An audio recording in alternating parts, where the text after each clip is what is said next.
Pour fabric softener over limes. Do it once, and your home will thank you.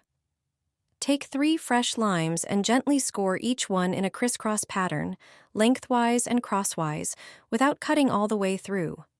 Slightly open the quarters to create a natural flower. Place the limes in a small bowl. Add coarse salt into each one, as it absorbs moisture and neutralizes odors. Now pour in a bit of rubbing alcohol.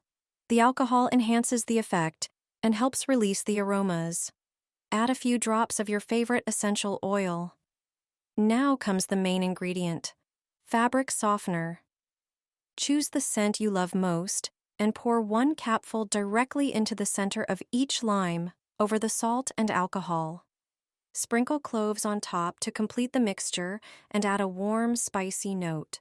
Your home will start to smell like a luxurious spa. Lime and salt help purify the air, and the entire blend works as a natural air freshener. You can place this fragrant bowl anywhere in your home. The scent spreads gently and lasts a long time. It's a simple way to create a unique and welcoming atmosphere.